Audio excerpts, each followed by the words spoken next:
Hi everyone, I'm Roland Lesterlin, the game director for Just Cause 3, and welcome to the beautiful Mediterranean island chain of Medici.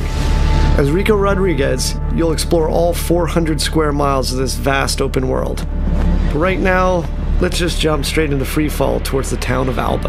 To give you a taste of just how open-ended the physics and the systems in our game are, we wanted to create this interactive presentation. So at various points today, we'll be asking you to make a choice about how to approach different situations in the game. At Avalanche Studios, we love building huge sandbox worlds, and everything you see here on the screen you can travel to. The hills, the mountains, the beaches, you name it, what you see, you can go straight to it.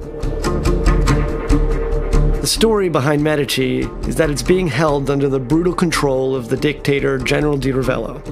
And as you can see, his domineering presence can be felt throughout all the towns and the villages. Inspiring a revolution to free the people is no simple task for any ordinary citizen. But Rico is no ordinary person. With his unique tools of destruction and large arsenal of weaponry, it's entirely up to you on how you want to free the people. It can all start with toppling one of the classic symbols of General Di Ravello's rule. So for your first choice, how do you want to tear this statue down?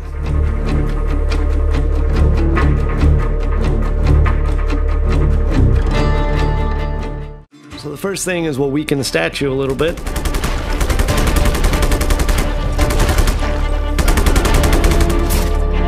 Tether it to a tractor. And because the tractor isn't quite strong enough to pull down this giant stone statue, we'll actually activate a little nitrous upgrade as well.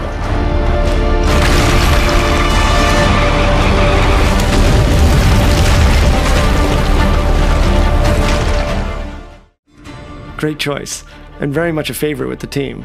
Here we'll see Rico using the physics of the world, and his new multi-tethers, to force Di Ravello's statue into inflicting damage upon itself.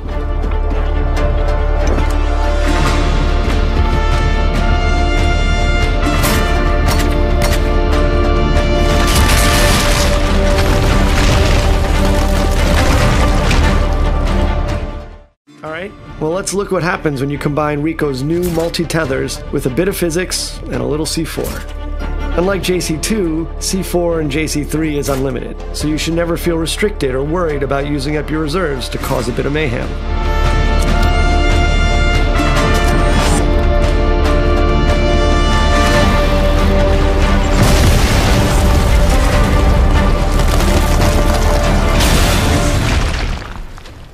Alright, so with the statue destroyed and Di Ravello's tyrannous grip on the town of Alba no longer quite so tight, let's have a look at Rico's new upgraded grapple. As with JC2, traversal is very much at the heart of the experience. Medici is packed with activities, challenges, and opportunities for creative destruction. Now here we can see one of Di Ravello's propaganda spouting speakers, so let's make quick work of it and tear it down. Using his tethers, Rico is able to rip chaos objects like this from their supports. And as you destroy these pieces of propaganda, you further weaken Di Ravello's influence over the area. Gas stations were so much fun in JC2, we decided that we wanted to take them out of the core chaos progression system and just allow players to destroy them as many times as they want. And our physics play to our favor as a chain reaction kicks off and the whole place goes up. Let's take advantage of Rico's brand new wingsuit, which completes Rico's set of aerial abilities alongside the grapple and parachute.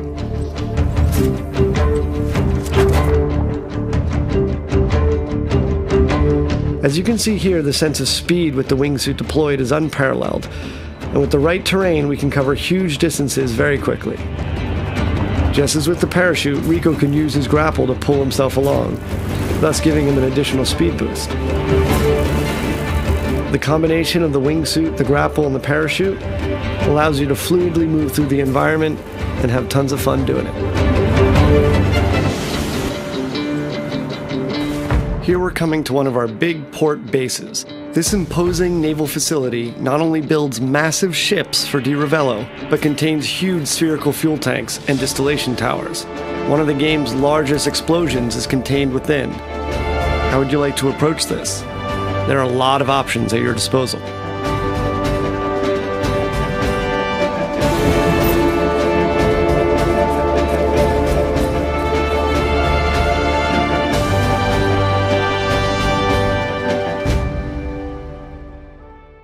Let's apply a little out-of-the-box thinking with one of the many airborne vehicles in the game. Rico can fly anything, so hijacking this jet really isn't an issue. And this might be a multi-million-dollar military plane, but in Rico's hands, it's a very big and expensive bullet. All we need to do is remember to hit eject in time.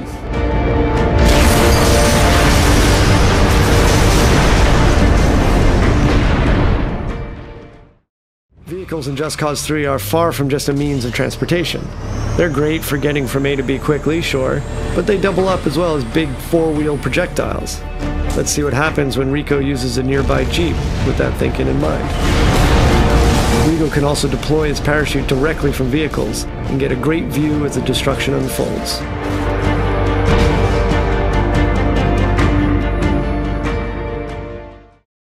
With Just Cause 3's new physics engine, the scope for destruction is increased tenfold. Even the smallest of initial explosions can cause huge chain reactions that take out the whole structure. In this example, we can see Rico using retractable tethers to wrench a giant spherical fuel tank from its supports, turning it into a huge, highly explosive bowling ball.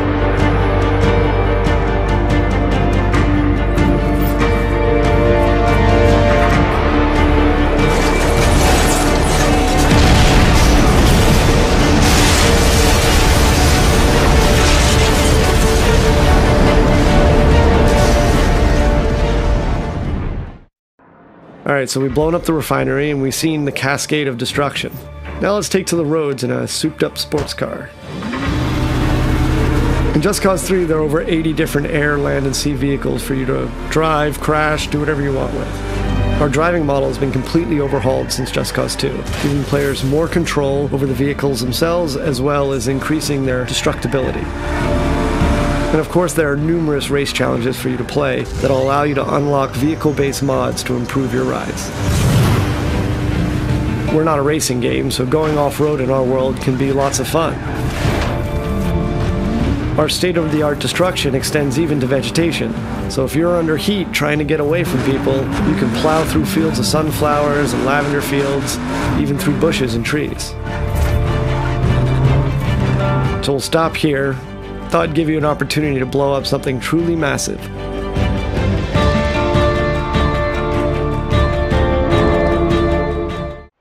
Let's attack it from the sea by hijacking one of the general's gunboats.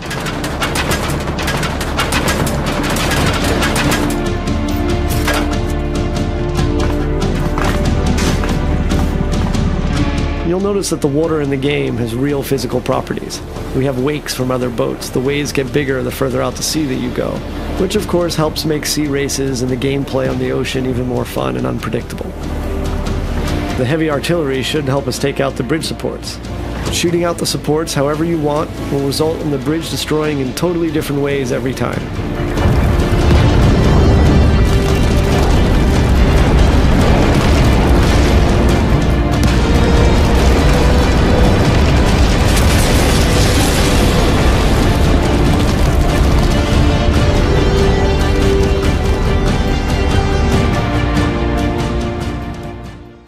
Alright, let's take a helicopter and use its powerful gun and missiles to see what kind of damage we can do to the general's blockade on the bridge.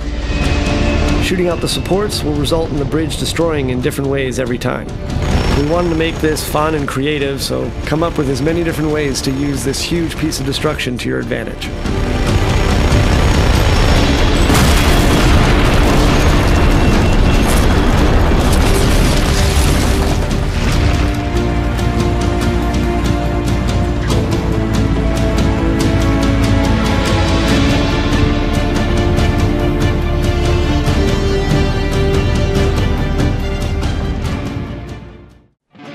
I guess we're going man versus bridge with our super powerful Hydra missiles and see what kind of damage we can cause. Shooting out the supports will result in the bridge destroying in tons of different ways. And this means you can come up with your own great action moments. And that's the core of the sandbox experience. With the bridge out of commission, Rico can focus on the next objective. And to make that a little easier, we've instituted a new Rebel Drop system. The Rebel Drop system allows Rico to order weapons and vehicles at a moment's notice via airdrop.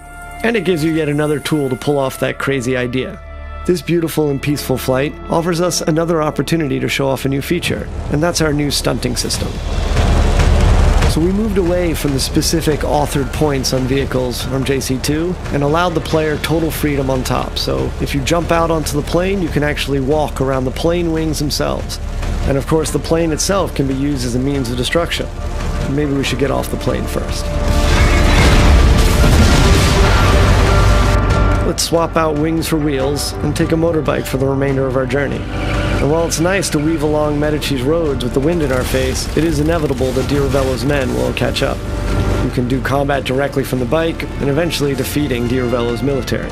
And here we are at another of the General's huge military facilities, and it's time for another choice how you'd like the destruction to unfold.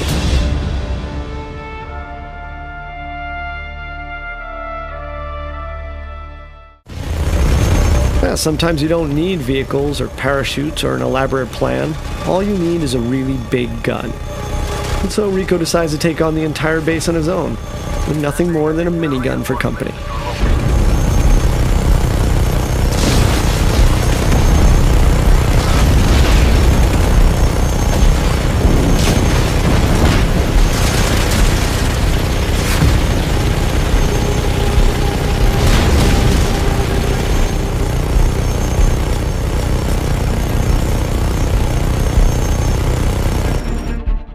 Rico could take out Di Ravello's men with little more than his grapple, but it's pretty fun to embrace the notion of overkill.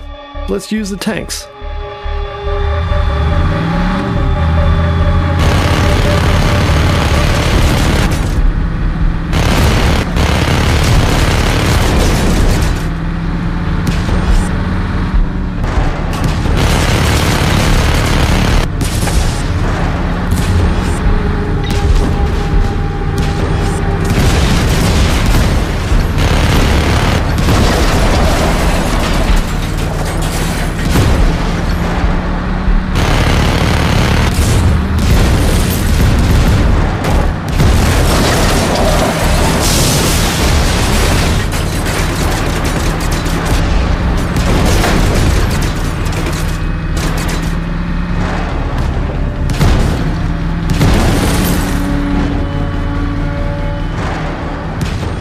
While he's lethal on the ground, Rico is even more deadly from the skies.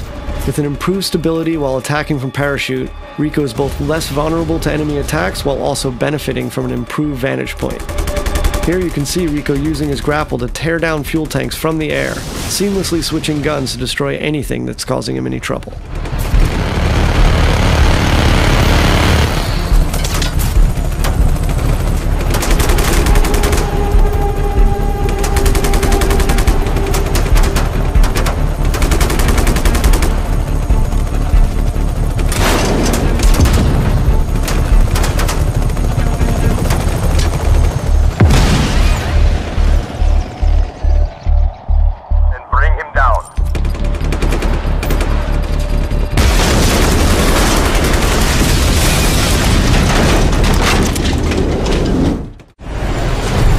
So let's put all of Rico's abilities and tools to the test, and take down Vigilator Sud's huge communication spires and satellite dish, and cripple the General's hold on Sirocco.